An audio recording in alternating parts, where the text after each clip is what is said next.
الحمد لله كفى وسلام على عباده الذين اصطفى أما بعد أعوذ بالله من الشيطان الرجيم بسم الله الرحمن الرحيم يوم لا ينفع مال ولا بنون إلا من أتى الله بقلب سليم۔ انسان جو زندگی لے کر دنیا میں آیا ہے وہ زندگی فانی ہے، مختصر ہے اور محدود ہے۔ فانی ہے یعنی ایک دن مٹ جائے گی۔ ارشاد ہوا کل من علیہا فان ویبقى وجہ ربک ذو الجلال والاکرام۔ انسان کی زندگی مختصر ہے اور مختصر بھی اتنی کہ ارشاد ہوا کأنہم یوم یرونہا لم یلبسوا الا عشیۃ او ضحاہا۔ انسان جب آخرت میں پہنچے گا تو دنیا کی یہ 60 70 80 سال کی زندگی یوں محسوس ہوگی جیسے ایک صبح یا ایک شام کاٹ کر آیا۔ بلکہ وہ لوگ جن کی زندگی بہت لمبی ہوئی وہ بھی یہ خیال کریں گے کہ مختصر زندگی گزار کے آئے، یہ تو ہم لوگوں کی عمر کم ہے۔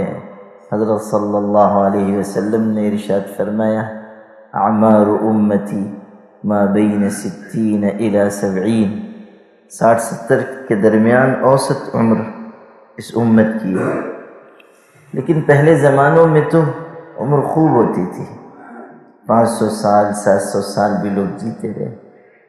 موسیٰ علیہ السلام کے پاس ایک خاتون آئی تھی اور انہوں نے کہا کہ میرا بیٹا جوانی میں مر گیا ہے، اس کے لیے دعا فرمائے۔ حضرت موسیٰ علیہ السلام نے پوچھا کیا عمر ہوئی؟ اور اس خاتون نے کہا کہ 300 سال ہوئے، جوانی میں فوت ہو گیا۔ تو حضرت موسیٰ علیہ السلام نے کہا کہ اللہ کی بندی یہ بہت عمر ہے، اس لیے کہ ایک وقت آئے گا کہ لوگوں کی عمر 60-70 سال ہوگی۔ تو وہ خاتون حیرت سے، بوڑھی خاتون کہنے لگی کہ کیا وہ لوگ گھر بنائیں گے؟ یعنی جب اتنی چھوٹی زندگی ہوگی تو کسی درخت کے نیچے کاٹ دیں گے، سڑک کے کنارے گزار دیں گے۔ حضرت موسیٰ نے کہا کہ وہ بہت بڑی بڑی عمارتیں بنائیں گے، جیسا آج ہم دیکھ رہے ہیں کہ مختصر زندگی ہے لیکن انسان ایسے ساز و سامان جمع کر رہا ہے گویا کہ اس کو ہمیشہ اس دنیا میں رہنا ہے۔ تو جن کی عمر بہت ہوئی وہ بھی آخرت میں پہنچیں گے تو گمان کریں گے کہ ایک صبح یا ایک شام گزار کر آئے۔ نوح علیہ السلام کو کتنی لمبی عمر ملی، فَلَبِثَ فِي قَوْمِهِ أَلْفَ سَنَةٍ إِلَّا 50 عَامًا۔ یہ تو ان کی مدت تبلیغ ہے، یہ 950 سال تک لوگوں کو اللہ کی طرف بلاتے رہے۔ عمر ان کی اور ہوئی، 40 سال کی عمر میں نبوت ملی تھی اور 950 سال تک تبلیغ کی۔ پھر جب طوفان آیا اور کشتی میں سوار ہو کر چلے اور جودی پہاڑ پر اترے تو اس کے بعد پھر اور 60 سال کی عمر ہوئی۔ تو ایسے 1050 برس ان کی کل عمر کتابوں میں لکھی ہے۔ جب نوح علیہ السلام دنیا سے رخصت ہو گئے، اتنی لمبی عمر گزار کر گئے، ان کے بارے میں احیاء علوم الدین میں امام غزالی نے لکھا ہے، کسی نے خواب میں پوچھا کہ حضرت آپ کو اتنی لمبی عمر ملی، کیسا محسوس کرتے ہیں؟ حضرت نوح علیہ السلام کہنے لگے کہ ایسا معلوم ہوتا ہے کہ کسی مکان کے ایک دروازے سے داخل ہوا تھا اور دوسرے دروازے سے نکل گیا۔ كأنهم يوم يرونها لم يلبسوا إلا عشية أو ضحاها۔ پھر انسان کی زندگی محدود ہے، ایک وقت متعین ہے کہ جب یہ زندگی ختم ہو جائے گی۔ ہر ایک انسان کی زندگی کا وقت مقرر ہے۔ ابھی ماں کے پیٹ میں بچہ ہے کہ اللہ کا فرشتہ آتا ہے اور اللہ کے حکم سے 4 چیزیں لکھتا ہے، یکتب عمرہ واجلہ ورزقہ وشقی او سعید۔ اس کی عمر کتنی ہوگی، موت کب آئے گی، روزی کتنی ملے گی، اور یہ انسان نیک بخت ہوگا یا بدبخت ہوگا، یہ اللہ کا فرشتہ اس وقت لکھ دیتا ہے جب کہ ابھی انسان اپنی ماں کے پیٹ میں ہے۔ وقت مقرر کر دیا جاتا ہے کہ اس وقت یہ انسان دنیا سے رخصت ہو جائے گا، اور جو وقت مقرر ہے اس میں کوئی تبدیلی نہیں کی جا سکتی۔ رفعت الاقلام وجفت الصحف، قلم اٹھا لیے گئے اور روشنائی خشک ہو گئی، یعنی خدا نے جو تقدیر لکھ دی ہے وہ ہو کر رہے گی، اور کوئی انسان اپنی حکمت و تدبیر سے اپنی عمر میں نہ اضافہ کر سکتا ہے اور نہ اپنی موت کو ٹال سکتا ہے۔ قرآن پاک نے ارشاد فرمایا اینما تکونوا یدرککم الموت ولو کنتم فی بروج مشیدہ، اونچے اونچے برج میں بھی جا کر چھپ جاؤ گے تو موت اپنا شکار تلاش کر لے گی، موت اپنے نشانے پر جا کر لگے گی۔ قل ان الموت الذی تفرون منه فإنه ملاقیکم ثم تردون الى عالم الغیب والشہادہ فینبئکم بما کنتم تعملون۔ اے پیغمبر آپ اعلان کر دیجئے کہ وہ موت جس سے تم دور بھاگ رہے ہو، جس کو ناپسند کرتے ہو، نہیں چاہتے ہو کہ دنیا سے رخصت ہو جاؤ، نعمتیں اور لذتیں چھوٹ جائیں، مکانات اور جائیدادیں چھوٹ جائیں، وہ موت جس سے تم دور بھاگ رہے ہو وہ آ کر رہے گی، اور پھر تم لوٹائے جاؤ گے اس اللہ کی طرف جو کھلی چھپی ہر بات کا جاننے والا ہے۔ خدا کی نگاہ سے کوئی چیز مخفی نہیں ہے، اللہ تعالیٰ ہر عمل کو دیکھ رہا ہے اور ہر قول کو سن رہا ہے، کوئی ایسی چیز نہیں ہے کہ اللہ کی نگاہ سے چھپی ہوئی ہو۔ انسان گناہ کے لیے دروازے بند کرتا ہے اور کھڑکیاں اور روشن دان بند کرتا ہے اور پردے گرا دیتا ہے اور یہ سمجھتا ہے کہ کوئی دیکھنے والا نہیں، اس وقت بھی قرآن پکار کر کہتا ہے کہ الم یعلم بان اللہ یرا، کیا انسان نہیں جانتا کہ اللہ اس کو دیکھ رہا ہے۔ ہر وہ دروازہ بند کیا جا سکتا ہے جو بندے اور بندے کے درمیان ہے، لیکن وہ دروازہ کبھی بند نہیں کیا جا سکتا جو بندے اور اس کے پروردگار کے درمیان ہے۔ اللہ تعالیٰ ہر عمل کو دیکھنے والا ہے اور اس کی نگاہ انسان کی ہر ایک چیز پر ہے۔ اسی کو فرمایا کہ اللہ کی طرف لوٹائے جاؤ گے جو کھلی چھپی ہر بات کو جاننے والا ہے، پھر وہ تم کو بتائے گا کہ تم دنیا میں کیا کر کے آئے ہو۔ حدیث شریف میں ہے قیامت کے دن ایک انسان پیش ہوگا، اللہ تعالیٰ اس سے اس کے اعمال کے بارے میں فرشتوں کے ذریعے پوچھے گا۔ جب گناہ کے بارے میں پوچھا جائے گا تو وہ دائیں بائیں دیکھے گا کہ کوئی موجود تو نہیں ہے، پھر یہ پا کر کہ کوئی دکھائی نہیں دے رہا ہے وہ جھوٹ بول دے گا، کہے گا کہ نہیں، جس گناہ کے بارے میں مجھ سے پوچھا جا رہا ہے وہ تو میں نے کیا ہی نہیں۔ وہ یہ خیال کرے گا کہ کوئی گواہ تو ہے نہیں، کوئی کہنے والا تو ہے نہیں، کوئی شاہد موجود نہیں ہے، انکار کرے گا۔ اچانک ایک آواز اس کو سنائی دے گی کہ او اللہ کے دشمن تو جھوٹ بولتا ہے، تو نے یہ عمل کیا ہے۔ وہ گھبرا کر ادھر ادھر دیکھے گا تو یہ آواز اس کی ران میں سے آ رہی ہوگی، اس کا جسم گواہی دے گا کہ اس نے یہ برا عمل کیا ہے۔ اللہ تعالیٰ انسان کے جسم کو انسان پر گواہ بنائے گا۔ قرآن مجید میں ہے حَتَّى إِذَا مَا جَاءُوهَا شَهِدَ عَلَيْهِمْ سَمْعُهُمْ وَأَبْصَارُهُمْ وَجُلُودُهُمْ بِمَا كَانُوا يَعْمَلُونَ، انسان کے کان، انسان کی آنکھیں، انسان کی چمڑیاں تک گواہی دیں گی جو عمل وہ دنیا میں کر رہا ہے، چمڑیاں تک گواہی دیں گی۔ اور انسان اس وقت کہے گا وَقَالُوا لِجُلُودِهِمْ لِمَ شَهِدْتُمْ عَلَيْنَا، کہ تم نے آج میرے خلاف گواہی دے دی، تم نے آج میرے خلاف خدا کی بارگاہ میں فریاد کی۔ اس کا جواب دیا گیا انطقنا اللہ الذی انطق کل شیء، اس اللہ نے بولنے کی قوت عطا کی جس نے ہر چیز کو بولنے کی اور گویائی کی قوت دی۔ وہ اللہ انسان کے کان سے، اس کی آنکھوں سے گفتگو فرمائے گا اور گواہ قائم کرے گا، انسان کے برے اعمال پر گواہ قائم کرے گا۔ زمین کے ٹکڑے گواہی دیں گے یومئذ تحدث اخبارها بان ربك اوحى لها، یہ زمین گواہی دے گی، گفتگو کرے گی، اس لیے کہ پروردگار اس کو حکم دے گا۔ انسان کے اعمال پر 4 گواہ قیامت کے دن اللہ تعالیٰ قائم فرمائے گا۔ ایک تو اس کا نام اعمال ہوگا، كل إنسان ألزمناه طائره في عنقه ونخرج له يوم القيامة كتابا يلقاه منشورا. نام اعمال انسان کا گواہ ہوگا. ساری چیزیں چھوٹی بڑی جانے انجانے میں کی گئی سب لکھی ہوئی ہوں گی. وَوَجَدُوا مَا عَمِلُوا حَاضِرًا، جو آج انسان کر رہا ہے قیامت کے دن حاضر پائے گا. فَمَن يَعْمَلْ مِثْقَالَ ذَرَّةٍ خَيْرًا يَرَهُ وَمَن يَعْمَلْ مِثْقَالَ ذَرَّةٍ شَرًّا يَرَهُ. رائی کے دانے کے برابر بھی بھلائی یا برائی ہو، قیامت کے دن انسان اس کو دیکھ لے گا.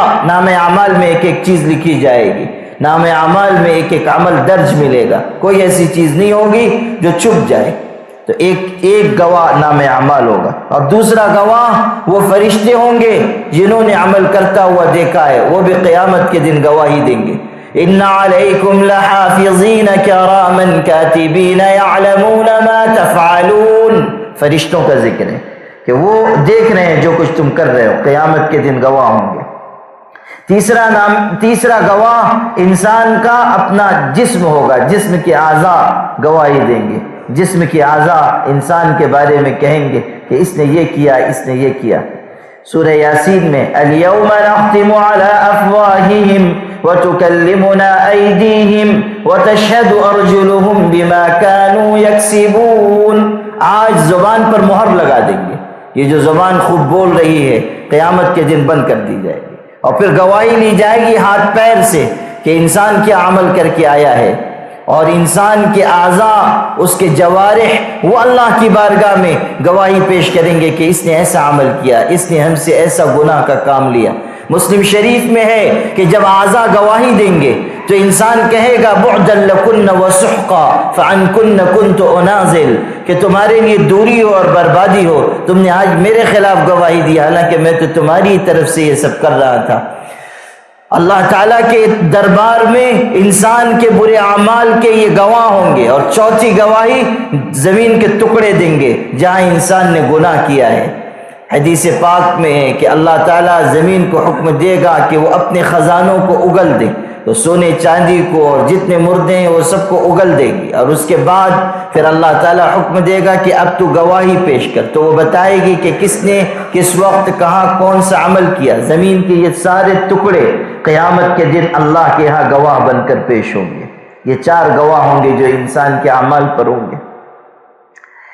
آج جو کچھ انسان کر رہا ہے وہ اللہ تعالیٰ کے یہاں موجود ہوگا اور انسان کو اس کے بارے میں جواب دہ ہونا ہے. ایسا نہیں ہے کہ انسان خدا تعالیٰ کی نگاہ سے یا اس کی باز پرس سے بچ کر نکل جائے گا. اللہ تعالیٰ قیامت کے دن ترازو قائم کرے گا. وَنَزَعُ الْمَوَازِينَ الْقِسْطَ لِيَوْمِ الْقِيَامَةِ فَلَا تُظْلَمُ نَفْسٌ شَيْئًا وَإِنْ كَانَ مِثْقَالَ حَبَّةٍ مِّنْ خَرْدَلٍ أَتَيْنَا بِهَا وَكَفَى بِنَا حَاسِبِينَ. قیامت کے دن ہم ترازو قائم کریں گے، انصاف کے ترازو.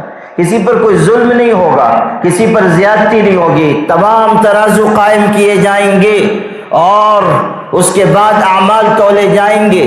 چھوٹی بڑی نیکیاں، چھوٹے بڑے گناہ سب موجود ہوں گے اور انسان کے اعمال کا وزن ہوگا. فَمَنْ ثَقُلَتْ مَوَازِينُهُ، جو انسان نیکیاں وزنی کر لے گا، جس کے میزان میں اچھے اعمال وزندار ثابت ہوں گے، فَهُوَ فِي عِيشَةٍ رَاضِيَةٍ، وہ منچاہی زندگی میں ہوگا.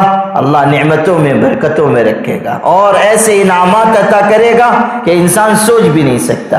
حدیث میں اعددت لعبادی الصالحین ما لا عین رأت ولا اذن سمعت ولا خطر على قلب بشر، میں نے اپنے نیک بندوں کے لیے وہ نعمتیں تیار کی ہیں کہ نہ کسی آنکھ نے دیکھی ہیں، نہ کسی کان نے سنی ہے، نہ کسی بندے بشر کے دل میں خیال پیدا ہوا ہے. ایسی نعمتیں ہوں گی کہ انسان آج ان کا تصور نہیں کر سکتا. ان المتقین فی ظلال وعیون وفواکہ مما یشتہون، طرح طرح کی نعمتیں ہوں گی، میوہ جات ہوں گے، پھل ہوں گے، اور ایسی نعمت کہ انسان سوچ نہیں سکتا. حدیث پاک میں ہے کہ آخرت میں جنت کے ایک درخت کا سایہ اتنا کشادہ ہوگا کہ اگر ایک تیز رفتار گھوڑا اس میں 100 سال تک دوڑایا جائے تب بھی اس درخت کا سایہ ختم نہیں ہوگا. ارشاد فرمایا اگر تم چاہو فَقْرَؤُوا إِن شِئْتُمْ وَظِلٍّ مَمْدُودٍ، اگر تم چاہو تو قرآن کی یہ آیت پڑھو کہ جنت میں پھیلے ہوئے سائے ہوں گے، ایسے پھل ہوں گے کہ جن میں لذت اور ذائقہ عجیب و غریب۔ حدیث میں ہے کہ ایک پھل انسان جنت کا تراشے گا، جتنے ٹکڑے ہوں گے ہر ٹکڑے کی لذت دوسرے ٹکڑے سے الگ ہوگی۔ اللہ تعالیٰ اپنے بندوں کی مہمان نوازی کا یہ انتظام فرمائے گا۔ سب سے ادنا ترین جنتی جو جنت میں ہوگا، اللہ تعالیٰ اس کو یہ نعمت دے گا کہ اس کے 1000 خادم ہوں گے، 72 حوروں سے اس کا نکاح ہوگا، اور اس دنیا سے 10 گنا بڑی جنت اللہ عطا فرمائے گا۔ یہ سب سے ادنا درجے کا جنتی ہوگا۔ جو اعلیٰ ترین درجے کا جنتی ہوگا اس کو کیسی نعمتیں اللہ تعالیٰ عطا فرمائے گا، غور کر لیجیے۔ خدا تعالیٰ نے اپنی بنائی ہوئی جنت کو سجایا ہے اپنے اچھے بندوں کے لیے، اسی لیے ارشاد ہوا نزلا من غفور الرحیم، یہ پاک پروردگار کی طرف سے مہمان نوازی کا سامان ہے۔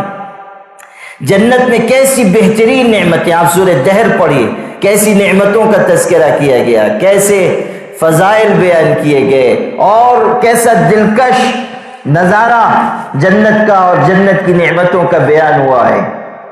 جب سورہ دہر اتری، تفسیری روایتوں میں ہے کہ سورہ دہر ایک ہی مرتبہ میں نازل ہوئی، پوری سورت ایک ساتھ اتری۔ حضور صلی اللہ علیہ وسلم مجلس میں تشریف رکھتے تھے، پوری سورت اتری، حضور صلی اللہ علیہ وسلم نے اسی وقت سورت تلاوت کر کے صحابہ کرام کو سنائی۔ مجلس میں ایک نوجوان حبشی صحابی بیٹھے ہوئے تھے، جب انہوں نے جنت کی ان نعمتوں کا تذکرہ سنا جو سورہ دہر میں ہے تو ایک سرد آنکھ کھینچی اور گرے اور ان کا انتقال ہو گیا۔ حضور نے فرمایا تمہارے بھائی کی روح جنت کے شوق میں نکل گئی، تمہارے بھائی کی روح جنت کے شوق میں نکل گئی۔ کیسی آیتیں قرآن مجید میں بیان فرمائی گئی ہیں اور کیسا نقشہ کھینچا گیا ہے۔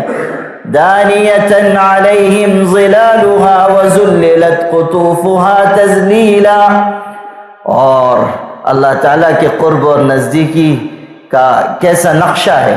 آپ پڑھیں گے سورہ دہر میں کہ مراتب بیان ہوئے۔ پہلے درجے میں بیان ہوا کہ جنت میں کچھ لوگ ہوں گے جن کا درجہ بہت اونچا نہیں ہوگا، وہ اپنے ہاتھ سے جام شراب لے کر پی رہے ہوں گے۔ ان الابرار یشربون من کأس کان مزاجها کافورا، اپنے ہاتھ سے لے کر پی رہے ہیں۔ پھر ان سے اونچے درجے کے وہ ہوں گے کہ جن کو جنت کے خادم جنت میں کسی ذریعے سے ان کو جام شراب پلایا جائے گا، جس کے بارے میں کہا گیا یطاف علیہم بآنیۃ من فضۃ واکواب کانت قواریر۔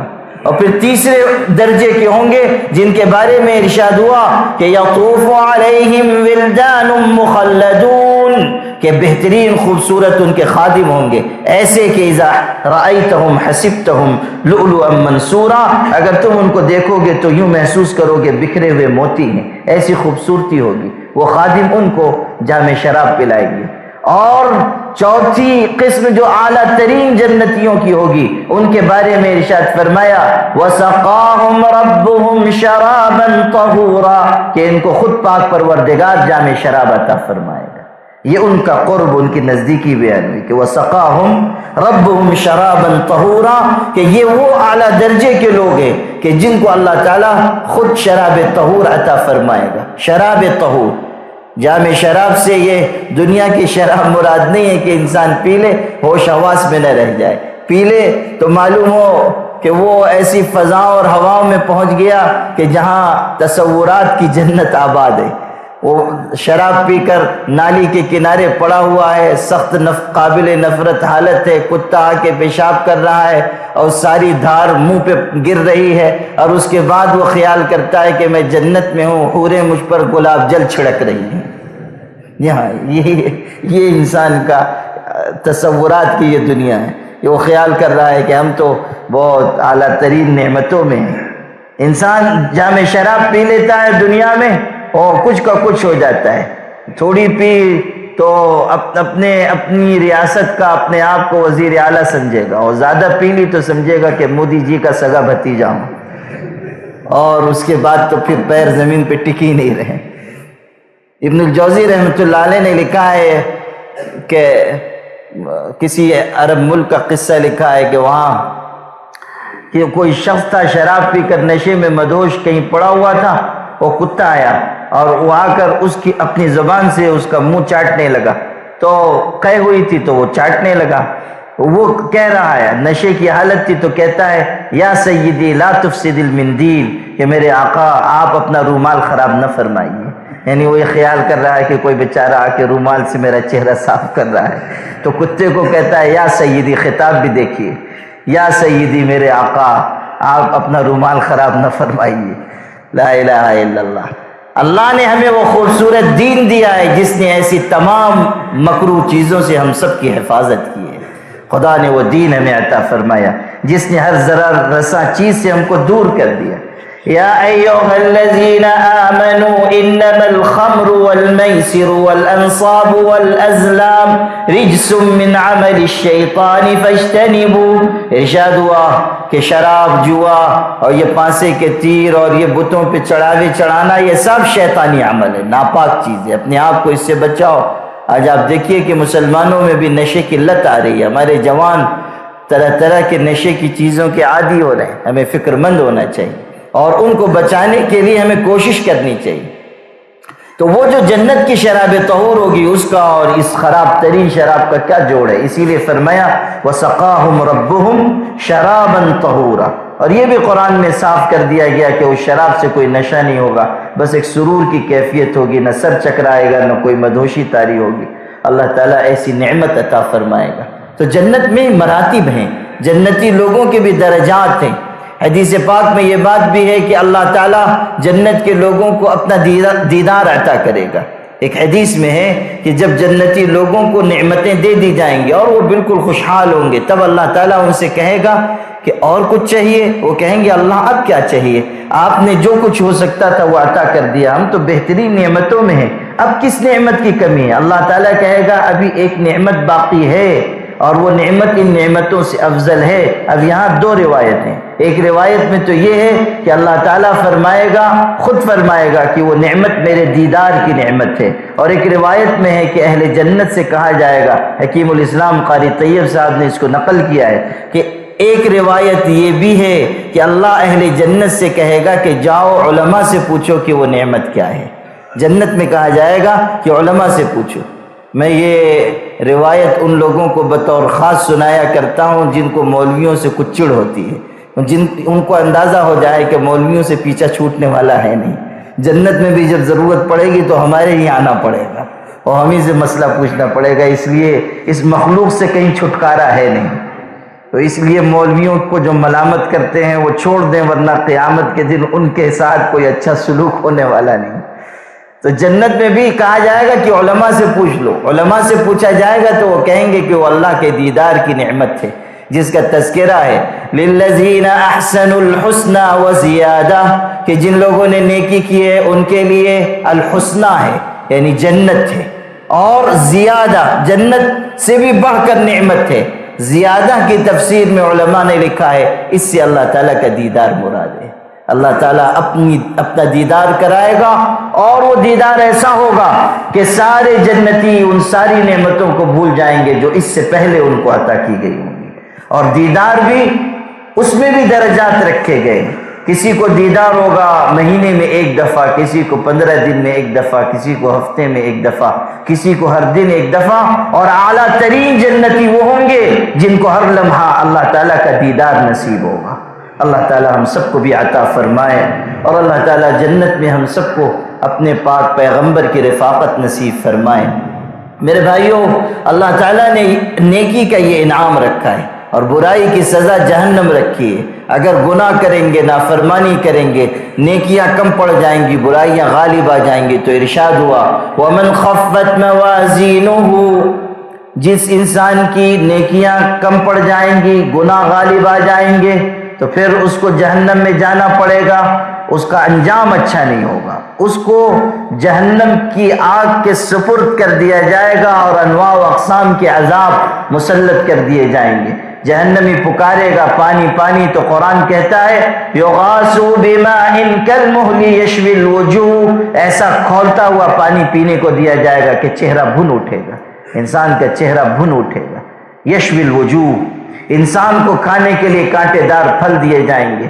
لیس لہم طعام الا من ضریع لا یسمن ولا یغنی من جوع، کانٹے دار پھل ہوگا جو کھانے کے لیے دیا جائے گا۔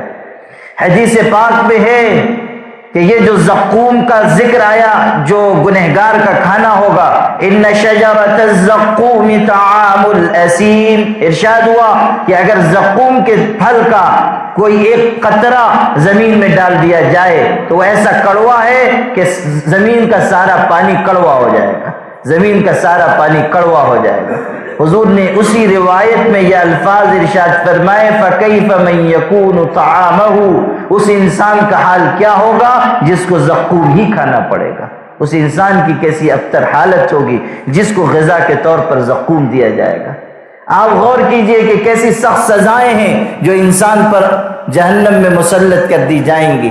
آگ ہوگی وہ بھی دنیا کی آگ سے 70 گنا زیادہ سخت، اور ایسی جو انسان کے دل تک پہنچ جائے، التی تطلع علی الافئدہ، انسان کے دل کو چیر کر وہاں تک پہنچ جائے گی۔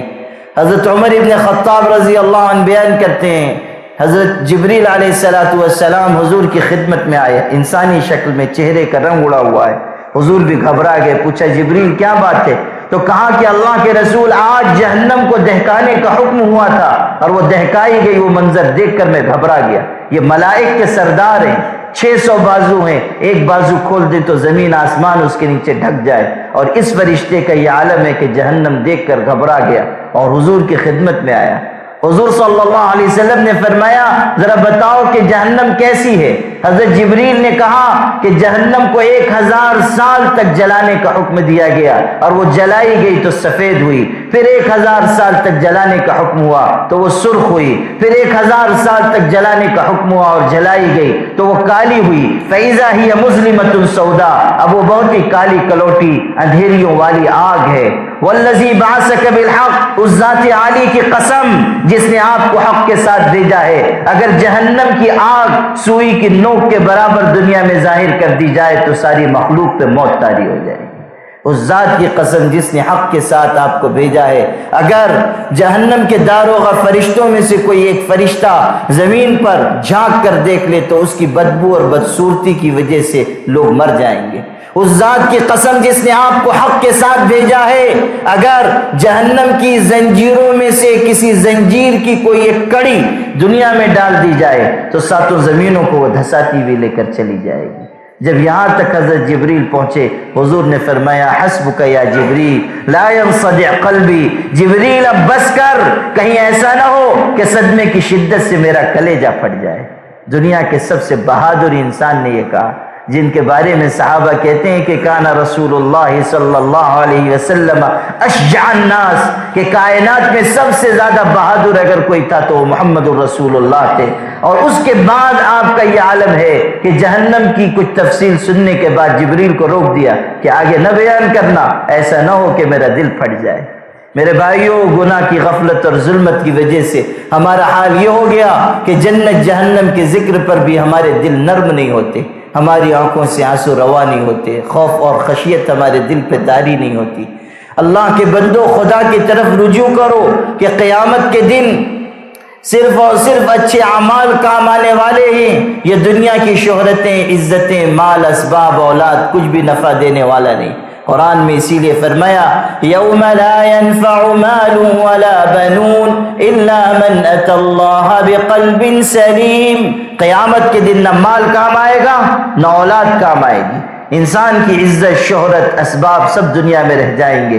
دنیا کا کوئی انسان دنیا سے اس حال میں نہیں جاتا کہ وہ کمایا ہوا مال لے کر جائے یا اسباب لے کر جائے یا خدام لے کر جائے۔ قبر میں جو جاتا ہے اکیلا جاتا ہے، مال پیچھے رہ جاتا ہے، انسان آگے بڑھ جاتا ہے۔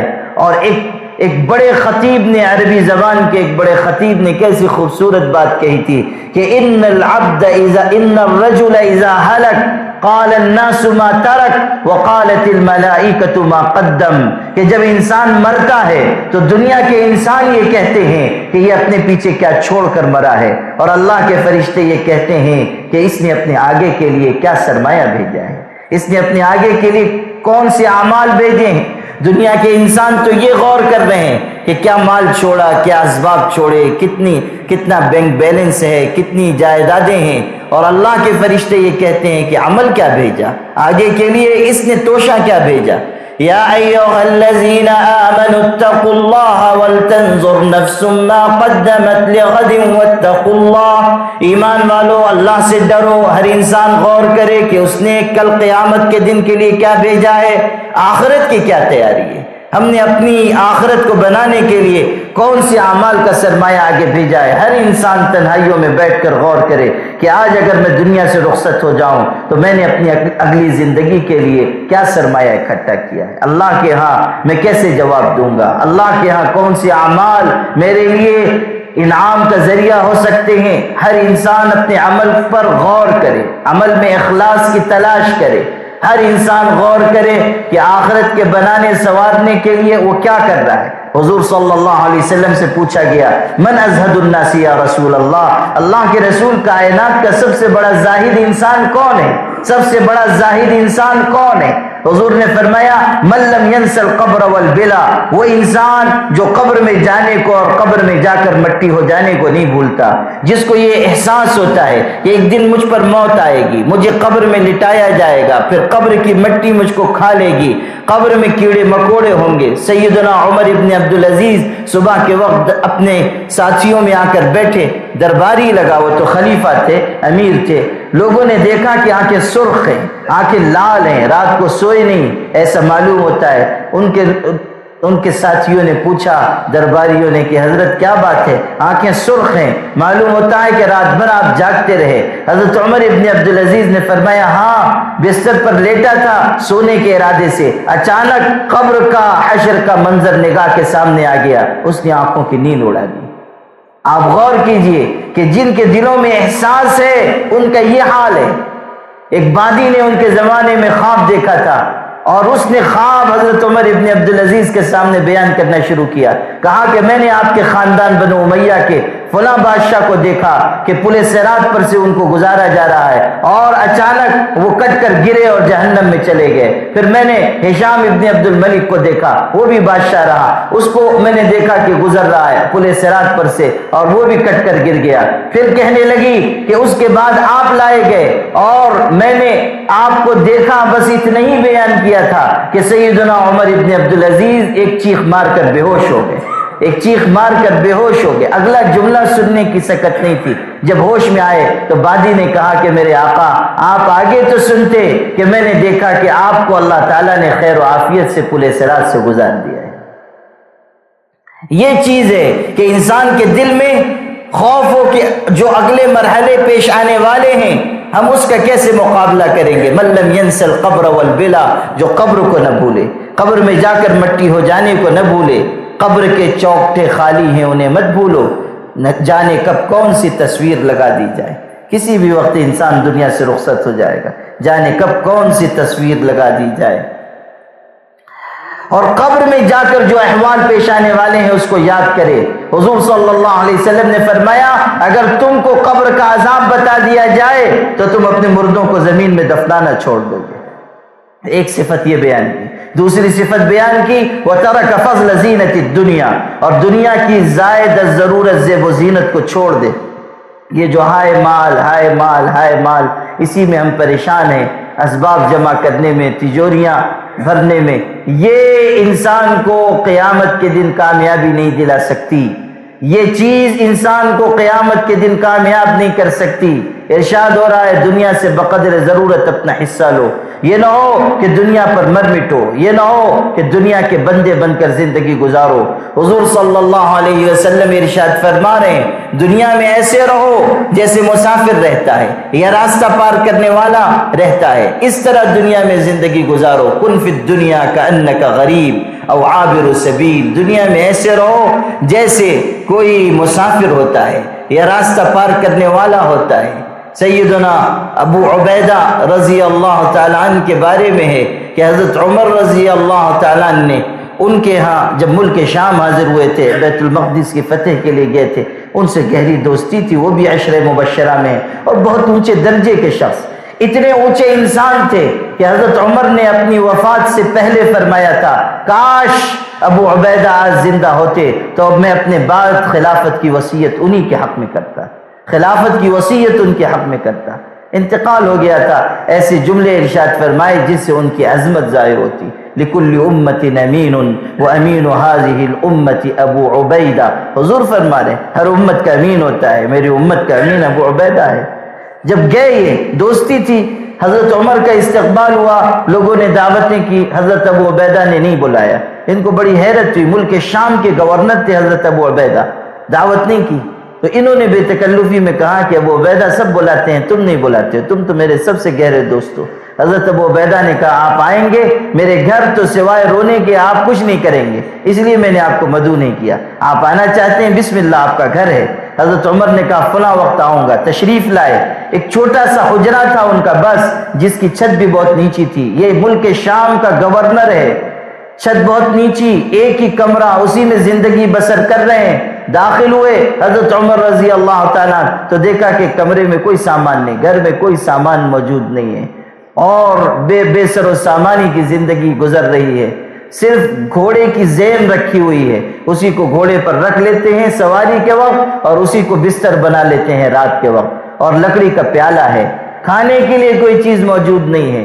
حضرت عمر کے لیے انہوں نے دسترخوان بچھایا اور طاق پر ہاتھ ڈالا، کچھ سوکھی روٹیوں کے ٹکڑے نکالے، لکڑی کے پیالے میں پانی لیا اور سوکھی روٹیاں اس میں بھگو دی، اور کہا حضرت عمر سے کہ حضرت یہی کھاتا ہوں، آپ کو بھی یہی کھلا سکتا ہوں۔ حضرت عمر رضی اللہ تعالیٰ نے وہ سوکھی روٹی کے ٹکڑے پانی میں بھیگے ہوئے کھاتے جاتے تھے اور روتے جاتے تھے، اور جب کھا چکے اور اٹھے تو ابو عبیدہ کو اپنے سینے سے لگایا اس حالت میں کہ آنکھوں سے آنسو بہ رہے ہیں، اور ارشاد فرمایا ابو عبیدہ ہم میں سے ہر شخص حضور کے بعد کچھ نہ کچھ تبدیل ہوا ہے، قسم بخدا واحد شخص تم ہو جس کی زندگی میں حضور کے بعد کوئی تبدیلی نہیں آئی۔ یہ زندگی گزارنے کا انداز تھا اس شخص کا جس کو حضور نے فرمایا کہ میری امت کا امین ہے۔ اسباب دنیا سے بقدر ضرورت حصہ لیا جائے، یہ نہ ہو کہ مال و زر کی تلاش میں ہم اپنی آخرت کا نقصان کر بیٹھیں۔ تو دوسری صفت بیان کی ترک فضل زینت الدنیا وآثر ما یبقى علی ما یفنا، جو آخرت کو، باقی رہنے والی آخرت کو فنا ہو جانے والی دنیا پہ ترجیح دے، یہ تیسری صفت بیان کی۔ دنیا کو آخرت کے مقابلے میں ترجیح نہ دے بلکہ اپنی آخرت کو پہلے نمبر پر رکھے، دنیا کو دوسرے نمبر پر رکھے۔ جو آخرت کو پہلے نمبر پر رکھے گا وہ کامیاب ہوگا، جو دنیا کو پہلے نمبر پر رکھے گا وہ ناکام ہوگا۔ بل تؤثرون الحیات الدنیا والآخرۃ خیر وابقی، تم دنیا کی زندگی کو ترجیح دیتے ہو حالانکہ آخرت زیادہ بہتر ہے، باقی رہنے والی ہے۔ چوتھی صفت بیان فرمائی وعد نفسہ فی الموتى، اور اپنے آپ کو مردوں میں شمار کرے، اپنے آپ کو مردوں میں شمار کرے، زندہ نہ سمجھے، یہ خیال کرے کہ بس چل چلاؤ ہے، آج ہیں کل نہیں ہوں گے، ہوش و حواس تاب و تواں داغ جا چکے، اب ہم بھی جانے کو ہیں، سامان تو گیا۔ انسان کسی وقت دنیا سے رخصت ہو جائے گا اور گیا، اور کائنات بھول جائے گی۔ ایسا نہیں ہے کہ دنیا آپ کی وجہ سے رک جائے گی، دنیا کی رونق کم ہو جائے گی، دنیا کی زیب و زینت مٹ جائے گی، کچھ نہیں ہونے والا۔ آج مریں گے کل دوسرا دن ہوگا، چند دن لوگ یاد کریں گے اس کے بعد بھلا دیں گے۔ جاؤ قبرستانوں میں دیکھو کتنی قبریں ایسی ہیں جن کے نشانات بھی باقی نہ رہے، کوئی ان کو پوچھنے والا نہیں، کوئی فاتحہ پڑھنے والا نہیں، کوئی ایک شخص موجود نہیں ہے جو جائے اور دیکھے کہ یہ میرے پردادا کی یا ان کے والد کی قبر ہے۔ لوگ ایک دو پشت تک یاد رکھتے ہیں، اس کے بعد بھلا بیٹھتے ہیں۔ کوئی ہمیں دیکھنے والا نہیں ہوگا، کوئی ہماری قبر پر آنے والا نہیں ہوگا، ہم ہوں گے اور قبر کا کونا ہوگا۔ آغوش لحد میں جب کہ سونا ہوگا، جس خاک نہ تکیا نہ بچھونا ہوگا۔ قبر کی تنہائی میں کون ہوئے گا انیس، ہم ہوں گے اور قبر کا کونا ہوگا۔ انسان اکیلا تنہا پڑا ہوا ہوگا، کوئی دیکھنے والا موجود نہیں ہوگا۔ عد نفسہ فی الموتى، اپنے آپ کو مردہ سمجھے کہ دنیا سے جانا ہے، بس اتنی ہی حقیقت ہے۔ فریب خواب ہستی کی کہ آنکھیں بند ہو اور آدمی افسانہ ہو جائے، بس اتنی ہی حقیقت ہے۔ فریب خواب ہستی کی کہ آنکھیں بند ہو اور آدمی افسانہ ہو جائے۔ پانچویں صفت بیان کی، وَلَمْ يَعُدَّ غَدًا فِي أَيَّامِ، آنے والے کل کو اپنی زندگی کا دن تصور نہ کرے۔ حضرت ابن عمر کے بارے میں کہتے تھے اذا اصبحت فلا تنتظر المساء واذا امسيت فلا تنتظر الصباح، صبح ہو جائے شام کا انتظار نہ کرنا، اور شام ہو جائے تو صبح کا انتظار نہ کرنا۔ ہر صبح کو آخری صبح، ہر شام کو آخری شام سمجھنا، اور اچھے اعمال کا توشہ اپنی آخرت کے لیے بھیجتے رہنا۔ یوم لا ينفع مال ولا بنون الا من اتى الله بقلب سلیم، قیامت کے دن دنیا کی چیزیں کام نہیں آئیں گی، کام آنے والی چیز ہے صاف ستھرا دل، جو پاک دل لے کر جائے گا، شفاف دل لے کر جائے گا، جو روحانی بیماریوں سے الگ ہو جانے والا دل لے کر جائے گا، جو تجلی گاہ ربانی اپنے دل کو بنائے گا، قیامت کے دن وہی کامیابی پائے گا۔ اپنے دل کو صاف کرنا، اپنے دل کو پاک کرنا۔ قد افلح من تزکا وذکر اسم ربہ فصلی، وہی انسان کامیاب ہوگا جو اپنے آپ کو سنوار لے گا۔ آج ہم نماز بھی پڑھ رہے ہیں، تلاوت بھی کر رہے ہیں، مگر ہمارے دل بیمار ہیں، کہیں حسد کی بیماری، کہیں کبر کی بیماری، کہیں دوسروں سے دشمنی کی بیماری، کہیں انانیت کی بیماری۔ کتنی بیماریاں ہمارے دلوں میں گھسی ہوئی ہیں، اور ان کے علاج کی فکر بھی ہم نہیں کرتے۔ نہ کسی اللہ والے سے رابطہ ہے، نہ ان سے کوئی مراسلت ہے، نہ ان کی صحبت میں جا کے رہنا ہے، نہ مجاہدات ہیں، نہ ذکر کی مداومت ہے۔ اللہ کے بندو، دل پاکیزہ بنتا ہے بہت مشکل سے، دل پر محنت کرنی پڑتی ہے، مجاہدات کرنے پڑتے ہیں، ریاضتوں کے مرحلوں سے گزرنا پڑتا ہے، اہل اللہ کی جوتیاں اٹھانی پڑتی ہیں۔ جب کہیں جا کر دل صاف شفاف ہوتا ہے، دل پاکیزہ بنتا ہے، دل کے اندر اللہ کی محبت آتی ہے، دل کے اندر اللہ کی معرفت اترتی ہے، دل صحیح معنی میں دل اسی وقت بنتا ہے جب انسان اپنے دل پر محنت کرتا ہے۔ اسی لیے قرآن میں کہا گیا ان فی ذلک لذکری لمن کان له قلب، اس میں نصیحت ہے اس شخص کے لیے جس کے پہلو میں دل ہے۔ گویا کہ بتایا گیا کہ ہر انسان اپنے پہلو میں جو گوشت کا لوتھڑا لے کر گھومتا ہے وہ دل حقیقی دل نہیں ہے، بلکہ وہ دل حقیقی دل ہے جو نصیحت قبول کرتا ہے، جو اللہ سے ڈرتا ہے، جس کے اندر خشیت ہوتی ہے، جس کے اندر تقوی ہوتا ہے، جس دل کے اندر اللہ تعالیٰ کے احکامات کی تعمیل کا جذبہ ہوتا ہے، صاف شفاف خیالات ہوتے ہیں، وہ دل اصل دل ہے۔ باطن ہے بہت ایسے جو مشتعل نہیں ہیں، سب کے پہلو میں دل ہیں، سب اہل دل نہیں ہیں، سب کے پہلو میں دل ہیں، سب اہل دل نہیں ہیں۔ اس لیے میرے بھائیوں، اپنے دل کو صاف ستھرا بنانے کی محنت کرو، اللہ والوں سے تعلق پیدا کرو، ذکر اور تلاوت کا اہتمام کرو، اللہ تعالیٰ کے حضور میں راتوں کو اٹھ کر رونے گڑ گڑانے کی عادت ڈالو۔ ندامت کے چراغوں سے بدل جاتی ہیں تقدیریں، اندھیری رات کے آنسو خدا سے بات کرتے ہیں۔ وآخر دعوانا ان الحمد للہ رب العالمین۔